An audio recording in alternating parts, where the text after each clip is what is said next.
Shalom Bapak Ibu Saudaraku, luar biasa kebaikan Tuhan buat saya dan saudara. Kita ada di ibadah Pelkat malam hari ini. Walaupun saya tahu ada banyak keluarga Kristen yang tidak mengikuti ibadah Pelkat hanya karena mungkin lewat tayangan video. Tapi percayalah, setiap mereka yang mengikuti ibadah Pelkat lewat tayangan video yang disiarkan oleh gereja-gereja pada malam hari ini, khususnya gereja GPIB, engkau diberkati oleh Tuhan. Kita belajar, kita terus bangun persahabatan kita yang dekat dengan Tuhan, maka kita selalu rindu dan cinta untuk ada di persekutuan Tuhan. Amin. Kita tidak akan meninggalkan Tuhan untuk alasan capek, ingin cari ketenangan, ingin beristirahat dan seterusnya. Tapi kita utamakan ibadah dengan Tuhan, baru kita tempuh jalan itu. Maka Tuhan Yesus yang kita jadikan sahabat terdekat kita akan tahu melakukan apa yang terbaik untuk kita. Amin saudaraku ya. Oke, ada lagu yang dikidungkan seperti ini. Tuhan Yesus sahabatku, terindah dan erat, melebihi segalanya bagiku. Saudaraku, itu tema khotbah kita malam hari ini. Di situ dituliskan demikian, Tuhan Yesus sahabat tercinta dan erat.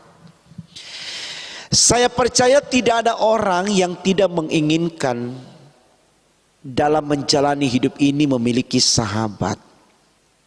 Apapun alasannya, dia menginginkan sosok sahabat.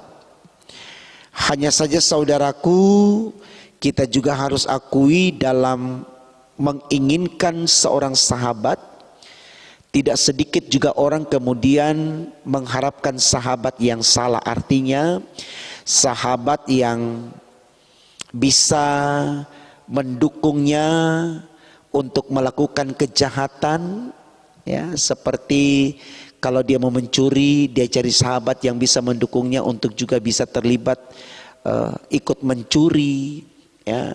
Sahabat yang mendukungnya untuk membenarkan fitnah yang dia tujukan kepada seseorang. Tidak sedikit orang-orang yang demikian. Tapi saya tidak katakan bahwa tidak ada orang yang ingin mencari sahabat yang baik, yang bisa juga memotivasi dia untuk melakukan hal-hal yang baik. Nah, tentu ini baik saudaraku untuk kita renungkan supaya kita mau ambil langkah yang mana. Kita mencari sahabat yang mendukung kita dalam kebaikan, atau kita mencari sahabat yang mendukung kita dalam kejahatan, ya.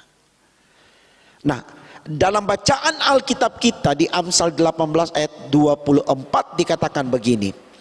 Ada teman yang mendatangkan kecelakaan, tetapi ada juga sahabat yang lebih karib daripada seorang saudara. Tolong kita ingat dua kalimat ini. Yang pertama, ada teman yang mendatangkan kecelakaan. Kalau ada seseorang mendukung saudara dengan berkata aku sahabatmu, tapi mencerumuskan engkau ke jalan yang salah, membiarkan engkau melakukan kejahatan, bahkan dengan emosinya memberikan spirit semangat kepadamu untuk segera lakukan kejahatan ini, saya mau katakan, dia teman yang akan mencelakai. Itu Alkitab. Itu Alkitab katakan demikian. Dia teman yang akan mencelakai. Kalau kita sudah tahu dia mendukung kita melakukan kejahatan, saya harus katakan, lupakan dia. Karena pasti ada orang yang Tuhan sediakan untuk mengakui kita, bisa saja lebih dari saudara kita, kalau kita adalah sosok yang berarti baginya. Itu bagian B yang dikatakan di sana. Tetapi ada juga sahabat yang lebih karib daripada seorang saudara. Di situasi apapun dia mengarahkan kita untuk fokus melakukan kebaikan, bukan membiarkan kita jatuh ke dalam kehancuran. Karena kenapa saudaraku? Tidak ada kejahatan yang disukai Tuhan. Dan tidak ada kejahatan yang lepas dari pengadilan Tuhan. Termasuk pengadilan dunia. Dan orang yang jahat sudah pasti akan dipenjarakan. Nah, ketika ada orang mendukung kita dalam kejahatan kita, berarti tidak secara langsung dia akan menggiring kita ke dalam penjara. Dan menggiring kita untuk mengalami murka Tuhan. Nah sekarang saudaraku, bagaimana supaya kita tidak terjebak dengan orang-orang yang demikian, yang menjebak kita untuk jatuh ke dalam kehancuran dengan atas nama sahabat, kamu sahabatku. Tema khotbah kita berkata begini, Tuhan Yesus sahabat tercinta dan erat. Artinya hanya Tuhan Yesus yang bisa memberikan pengertian kepada kita.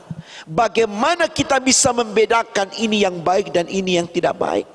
Bagaimana kita bisa masuk ke dalam kehidupan orang yang baik dan orang yang jahat sehingga kita bisa memilih. Karena Tuhan Yesus tidak pernah menjebak kita, saudaraku, tidak.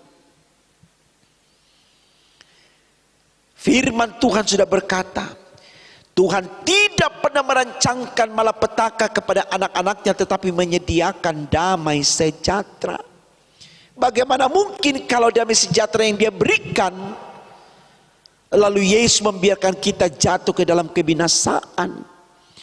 Mari kita pahami ini saudaraku, supaya kita tahu selalu ada jalan dari Tuhan bagi kita untuk bisa membedakan mana yang baik dan mana yang tidak baik, mana teman yang baik dan mana teman yang hanya memanfaatkan kita atau teman yang jahat.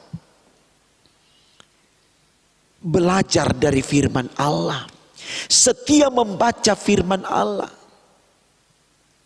setia mendengarkan khotbah, setia mengikuti ibadah, rajin berdoa. Maka saya percaya kebiasaan-kebiasaan ini kemudian mendekatkan kita dengan Yesus, sang sahabat karib yang erat, yang mencintai dengan tulus dan jujur.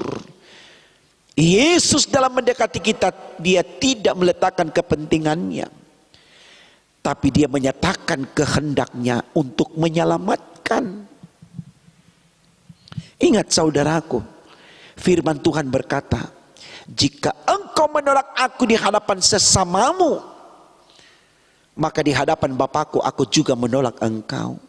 Jika kita tidak menjadikan Yesus sahabat kita, di hadapan Bapaknya kita dianggap musuh olehnya.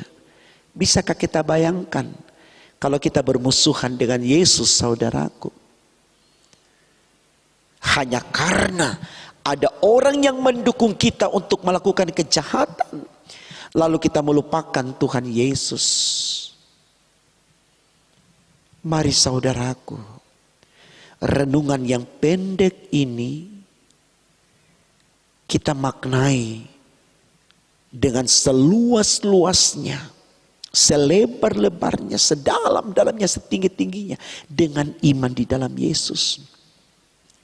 Karena hanya iman di dalam Yesus yang memampukan kita untuk bisa membedakan mana teman yang baik dan mana teman yang jahat. Karena sekali lagi Yesus tidak mengarahkan kita untuk bergaul dengan orang yang jahat.